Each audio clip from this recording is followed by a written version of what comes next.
और next topic है cerebrum का। सेरिब्रम को दो पार्ट्स में डिवाइड करते हैं, टीलेंसेफेलॉन एंड डायंसेफेलॉन।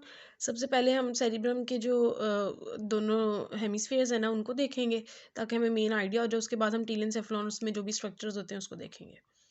सबसे पहले तो हम अगर ब्रेन को ऊपर से देखें ना तो इसके ऊपर सबसे पहले जो दोनों हेमिस्फीयर्स होते हैं ना, ये दरमियान में इनके क्या होता है, एक लॉन्गिट्यूडनल फिशर होता है। इसके बिल्कुल नीचे जो हमारे पास आता है ना वो कॉर्पस कैलोसम होता है जो दोनों हेमिस्फीयर्स को आपस में कनेक्ट करता है। ठीक है, इसके अलावा फॉक्स सेरिब्राई वगैरह भी होती हैं, वो दूसरी चीज़ें वो हम अगले चैप्टर्स में देखेंगे। अभी फ़िलहाल के लिए ना इतना इसके फिशर्स और गायरस वगैरह हम देखते हैं पहले। अच्छा, अब सबसे पहले ये पता होना चाहिए कि सल्कस होता क्या है। सल्कस होता है एक डिप्रेशन, जो ये ब्रेन के अंदर डिफरेंट ये ऐसे लाइनें लाइनें बनी होती है ना, ये सल्कसेस होते हैं। और सल्कसेस ब्रेन को जो है ना वो डिफरेंट गायरस में डिफरेंट पोर्शंस में डिवाइड करते हैं। तो हम देखते हैं किस तरह से होता है। सबसे पहले तो हम अगर इधर देखें ना, सबसे बड़ा जो सल्कस होता है ना पूरे ब्रेन में दरमियान में, ये होता है सेंट्रल सल्कस। ये ब्रेन को जो है ना सबसे पहले तो नज़र आ रहा है, हमें दो पार्ट्स में डिवाइड कर दिया। किसमें? एक तो ये फ्रंटल लोब आ गया, ये हमारे पास आ गया parietal lobe. Central sulcus main sulcus जिसने इसको डिवाइड किया। उसके बाद अगला सल्कस जो हमारे पास आता है वो होता है लेटरल सल्कस। ये हमारे पास लेटरल सल्कस होता है, ये नीचे इसके आ गया हमारे पास टेम्पोरल लोब। लेटरल सल्कस की अब कुछ एक्सटेंशंस होती हैं, अब वो देखते हैं। अब इसकी तीन एक्सटेंशन होती हैं, एक होता है एंटीरियर रेमस, एक होता है असेंडिंग रेमस और एक ही होता है पोस्टीरियर रेमस। ठीक है, फिर लेटरल सर्कस जो होता है ना उसके दोनों लिप्स को अगर हम खोल के देखें ना तो उसके अंदर ना एक ऐसे एरिया होता है, ये इंसुला इसको कहते हैं। ये वैसे नज़र नहीं आता लेकिन दोनों लिप्स को अगर हटा के देखें ना तो नज़र आता है। ये जैसे इस तरह इन्होंने किया हुआ ना, ये लिप्स को दोनों को हटा के देखें तो ये बीच में जो हमें नज़र आता है ना, ये इंसुला होता है, इसको कहते हैं। फिर अगला हम सर्कस देखें तो वो शुरू इधर से लेटरल साइड ऑफ ब्रेन जो है ये इधर से ही शुरू होता है, पैराइटो ऑसिपिटल सर्कस।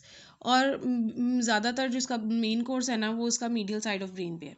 ये मीडियल साइड ऑफ ब्रेन पे आ गया, ये ऐसे करके ये सारा जो है ना, ये कॉर्पस कैलोसम, ये इधर दूसरा एक सल्कस आता है कैल्कराइन सल्कस, और ये कॉर्पस कैलोसम के नीचे ये दोनों मीट करके ना इस तरह से एक ये ट्रायंगुलर सा जो एरिया आपको नजर आ रहा है, तो क्या सल्कस हो गए? पैराइटो ऑसिपिटल सल्कस हो गया एक ये, और दूसरा क्या हो गया? कैल्कराइन सल्कस हो गया। अब हम देखें किस तरह से डिफरेंट इसके पोल्स बन गए। सबसे पहले तो हमने बात की थी ये सेंट्रल सल्कस होता है। सेंट्रल सल्कस जो है वो यहाँ पर देखें तो ये ब्रेन को किस में डिवाइड कर दिया इसने? फ्रंटल लोब में और पैराइटल लोब में। ठीक है, अब यहीं से फिर हमने देखा ये पैराइटो ऑसिपिटल सल्कस था। अब इधर अगर देखें इसको, ये पैराइटो ऑसिपिटल सल्कस आ रहा था। ठीक है, और ये कैल्कराइन सल्कस इधर से आ रहा था। ये दोनों मिले, ये जो एरिया बन गया ना ये होगा ऑसिपिटल पोल। ठीक है, और इससे नीचे नीचे ये जितना एरिया, ये टेम्पोरल लोब हो गया हमारे पास, ये ऑसिपिटल हो गया। और इधर भी ऐसे ही, ये नीचे वाला जो है ये लेटरल सल्कस से नीचे नीचे ये सारा जो एरिया ये हमारे पास हो गया टेम्पोरल लोब। तो ये हमारे ब्रेन के लोब्स भी कंप्लीट हो गए। अब जो ब्रेन के डिफरेंट लोब्स हैं ना उनमें भी डिफरेंट सल्कसेस हैं जिसने ब्रेन को डिफरेंट गायरसेस में डिवाइड किया हुआ है। अब वो अगर देखें हम फ्रंटल, सबसे पहले फ्रंटल लोब की बात करें तो ये फ्रंटल लोब का हमने देखा था, यहाँ से एक रफ आइडिया ले लेंगे। ये फ्रंट जो ये सेंट्रल सल्कस था ना, इसने ब्रेन को फ्रंटल और पैराइटल दो लोब्स में डिवाइड कर दिया। ठीक है, अब सेंट्रल सल्कस के बिल्कुल आगे क्या होता है? Pre central sulcus. Pre central sulcus, ये देखें, ये जो है हमारे पास आ गया सेंट्रल सल्कस। ठीक है, और इसके बिल्कुल आगे जो है ना हमारे पास ये जो आ गया ना, ये हमारे पास आ गया प्री सेंट्रल सल्कस। ठीक है, और इस इन दोनों के बीच में यानी सेंट्रल सर्कस और प्री सेंट्रल सर्कस के बीच में क्या आ गया? Pre central gyrus. यानी सेंट्रल सर्कस से आ गया तो प्री हो जाएगा। इसी तरह इसके पीछे भी होगा, वो हम दूसरे लोब में डिस्कस करते हैं। ठीक है, ये हो गया। अब इसी तरह अगर जो इसमें देखें ना, एटलस यूज़ करना लाजमी है इसके अंदर। अब ये सेंट्रल सल्कस था। ठीक है, सेंट्रल सल्कस से बिल्कुल आगे ये हमारे पास आ गया प्री सेंट्रल सल्कस। ठीक है, प्री सेंट्रल सर्कस और सेंट्रल सल्कस के बीच में ये आ गया प्री सेंट्रल गायरस।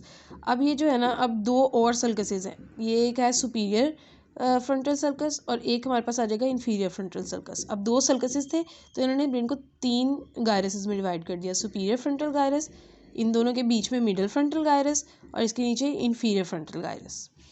तो इसमें क्या हमारे पास आगे? सेंट्रल सर्कस, उसके आगे pre central sulcus, superior frontal circus, inferior frontal circus, pre central gyrus, superior frontal gyrus, middle frontal gyrus और इन्फीरियर फ्रंटल गायरस। ठीक हो गया, ये फ्रंटल लोब कंप्लीट हो गया। अब इसी तरह से हम पैराइटल लोब को देखें तो ये सेंट्रल सर्कस था हमारे पास सबसे पहले तो। ठीक है, सेंट्रल सर्कस से आगे हमने जिस तरह प्री सेंट्रल सर्कस था, इसी तरह पीछे की तरफ आ जाएगा पोस्ट सेंट्रल सर्कस। ठीक है, पोस्ट सेंट्रल सर्कस उस और सेंट्रल सर्कस के बीच में आ गया पोस्ट सेंट्रल गायरस। अब इसके वहाँ पे जैसे दो थे ना ये सल्कसेस, यहाँ पे सिर्फ एक ही होगा, ये होगा इंट्रापेराइटल सर्कस। इंट्रापेराइटल सर्कस अब इसने क्या दो पार्ट्स में डिवाइड कर दिया, सुपीरियर पेराइटल लोब्यूल और इन्फीरियर पेराइटल लोब्यूल। ठीक हो गया। ये इसके अंदर अब क्या क्या हो गए, सेंट्रल के पीछे पोस्ट सेंट्रल और इंट्रा पेराइटल, और इसी तरह सुपीरियर पेराइटल, इन्फीरियर पेराइटल और पोस्ट सेंट्रल गायरस। ये पेराइटल लोब कंप्लीट हो गया। अब इसी तरह अगर टेम्पोरल लोब की बात करें तो टेम्पोरल लोब में क्या क्या हमारे पास आ जाएगा, एक ये आ जाएगा सुपीरियर टेम्पोरल गायरस, ये आ जाएगा इन्फीरियर टेम्पोरल गायरस। इस तरह इसमें किसमें डिवाइड कर दिया इसको, सुपीरियर टेम्पोरल सल्कस था और ये इन्फीरियर टेम्पोरल सल्कस था, इसने इसको डिवाइड कर दिया superior temporal gyrus, middle temporal gyrus और इन्फीरियर टेम्पोरल गायरस। ठीक हो गया। उसके बाद यहाँ पे जो हमें नजर आता है ना वो सिर्फ ये ऑसिपिटल पोल नजर आता है लेटरल साइड पे, ये पेराइटो ऑसिपिटल सल्कस आ रहा है और ये कैल्कराइन सल्कस आ रहा है, इनके बीच में जो होता है ना ये सारा ऑसिपिटल पोल होता है। अब ऑसिपिटल लोब जो होता है ना वो ज़्यादा हमें नजर आता है मीडियल साइड ऑफ ब्रेन से। अच्छा, अब अगर हम मीडियल साइड ऑफ ब्रेन की बात करें तो इसमें हमें क्या क्या चीज़ें नज़र आएंगी। सबसे पहले तो ये जो है ना हमारे पास ये ऊपर से एक सेंट्रल सल्कस की एक्सटेंशन होती है, ये इतना हिस्सा जो होता है ना ये हमारे पास बन जाता है पैरा सेंट्रल लोब्यूल। ठीक है। उसके बाद अब ये कॉर्पस कैलोजम जो है ना सबसे बड़ा कमिश्नर होता है, ये पता है कॉर्पस कैलोजम दोनों सेरिब्रम को आपस में कनेक्ट करता है। अब इसके अंदर क्या क्या आते हैं, कॉर्पस कैलोजम के बिल्कुल ऊपर जो होता है ना उसको कहते हैं ये कैलोजल सल्कस है, ये जो सारा है ना ये, ठीक है, ये कैलोजल सल्कस होता है। ठीक है। और ये इससे थोड़ा सा ऊपर ये जो नज़र आ रहा है ना ये होता है सिंगुलेट सल्कस। ठीक है। सिंगुलेट सल्कस और कैलोजल सल्कस के बीच में जो एरिया होगा ये सारा ये होगा सिंगुलेट गायरस। इसी तरह जैसे हम देख रहे थे ये कैलोजल सल्कस है, उसके ऊपर जो हमारे पास आ गया था वो सिंगुलेट सल्कस था। अब सिंगुलेट सल्कस के पीछे जो है ना, अब यहाँ पे ये देखें ये पेराइटो ऑसिपिटल सल्कस है और ये कैल्कराइन सल्कस है। अब ये जो इलाका ये